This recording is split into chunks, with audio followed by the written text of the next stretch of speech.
নিজের সিনেমা নিয়ে খুব বেশি বলতে চাই না। আর এই সিনেমা এমন একটা গল্প, যতটুকু ফ্ল্যাশ করবো শিবলি ভাই, গল্প ফ্ল্যাশ হয়ে যাবে। আপনি সিনেমা দেখার পর শিবলি ভাই আপনি নিজে আমাকে ফোন করবেন, আমি বিশ্বাস করি, বলবেন রাফি ভাই আসলে এটা দেশীয় সিনেমা, এবং কেন লিচুর বাগান গান আমি এখানে প্লেস করছি, বা কেন এরকম হয়েছে, কেন মার্কস পড়েছে।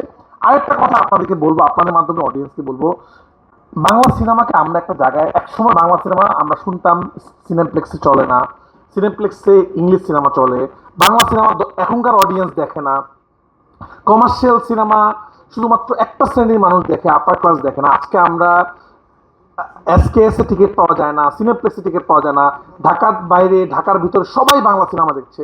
লাস্ট টাইম আমি আমেরিকা গিয়েছিলাম, বাংলা সিনেমা কোনো টিকিট পাওয়া যায় না। এই যে বাংলা সিনেমা জয় জয়কার শুরু হয়েছে, আমরা চেষ্টা করছি ভালো কিছু করার জন্য। তো দয়া করে আমরা যখন সিনেমা বানাবো, আপনারা এটাকে সাপোর্ট করেন। আগেই আপনারা বলে দিয়েন না মার্কস পড়েছে কোন সিনেমাতে, এটা ওই সিনেমা থেকে মার্কস পড়া। পৃথিবীর বহু সিনেমাতে মার্কস পড়ে, এটা খুব স্বাভাবিক। পৃথিবীর সকল সাংবাদিক প্রেস কনফারেন্স যেরকম একরকম হয়, পৃথিবীর যত প্রেস কনফারেন্স হয় সব একই রকম হয়। এরকম পৃথিবীর নানান ধরনের সিনেমা, নানান ধরনের জিনিস ঘটে। তো বাংলা সিনেমাতে যারা ট্রাই করতেছে তাদেরকে সাপোর্ট করেন। হ্যাঁ, সিনেমা যদি কেউ ডিরেক্টলি অন্য কোনো সিনেমা থেকে না, সেটা নিয়ে কথা বলেন, কিন্তু একটা টিজার আসার পরে, টেইলার আসার পরে, শুধু আমার সিনেমা নিয়ে না, যে কোনো কারো সিনেমা নিয়ে অনেকে অহেতুক এই জিনিসটা করেন, এটা সিনেমার জন্য ক্ষতি। যারা চেষ্টা করছেন বাংলা সিনেমাকে এগিয়ে নেওয়ার জন্য তাদেরকে সাপোর্ট করেন। এখন কিন্তু বাংলা সিনেমা নিয়ে আমরা গর্ব করতে পারি। আমি যখন দেশের বাইরে যাই, পাইলট পর্যন্ত বলে যে আমি আপনার সিনেমাটা দেখেছি। আমি যখন রিক্সায় উঠি, সে বলে আমি আপনার সিনেমাটা দেখেছি, আপনাদের তুফান দেখেছি, তুফান টু কখন আসবে। এটা আমাদের জন্য গর্বের যে বাংলা সিনেমা নিয়ে আমরা প্রাউড ফিল করতে পারি। একটা সিনেমা একই সাথে ঢাকার বাইরের একটা গ্রামে হাউসফুল থাকে, একই সাথে স্টার সিনেপ্লেক্সে হাউসফুল থাকে। এটা আমাদের জন্য গর্বের। এটাকে আমরা সবাই মিলে কাজ করি, আমরা ইনশাল্লাহ ভালো জায়গায় যেতে পারবো। অলরেডি এবার আমরা কান ফিল্ম ফেস্টিভ্যালে চলে গিয়েছি, কমার্শিয়াল সিনেমাতে চলে গিয়েছি। বাংলাদেশ যেভাবে এগিয়ে যাচ্ছে, আমার মনে হয় খুব তাড়াতাড়ি বাংলা সিনেমা অন্য জায়গায় চলে যাবে। দেশ জুড়ে তোলপাড় ওয়ালটন ফ্রিজ কিনে আপনিও হয়ে যেতে পারেন মিলেনিয়ার। এই সিনেমায় আমরা খুব প্রেশার নিয়ে কাজ করেছি, কারণ আমার সময়টা খুব অল্প ছিল। তো ব্যাক টু ব্যাক সিন ছিল, back to back fight scene ছিল। একদিন ছিল ভাইয়া খুব অসুস্থ, ভাইয়া শরীর কাঁপছে, প্রেশার লো। আমি বললাম ভাই শুটিংটাকে প্যাক আপ করে দিব, বললো না না শুটিংটা করি। তো এই সময়ে এসে এত কেরিয়ারের ২৬ বছর, এত এত সম্মান, এত এত ভালোবাসা, এই লেভেল স্টারিজম থাকার পরে যে মানুষটা কাজকে এত ভালোবাসে, আমি সবসময় আমার যারা আরো হিরোরা আছে, সিয়াম, রাজ, আমি সবাই কাছে গল্প করি যে সাকিব ভাইয়ের জায়গার থেকে যদি সাকিব ভাই এই লেভেলের পরিশ্রম করতে পারে, তোমাদের তো জান দিয়ে দেওয়া উচিত আসলে। কারণ আমরা দেখেছি উনি একটা সিনেমা একটু কম হইলে কি হবে আসলে, কিন্তু উনি একটা সিনের জন্য উনি ছাড় দেয় নাই যে না আমি এটা করবো, এটা করবো। মানে ওনাকে আমি আটকাইতে হতো যে ভাই আর লাগবে না, ঠিক আছে হয়েছে, না না আমি এটা করবো।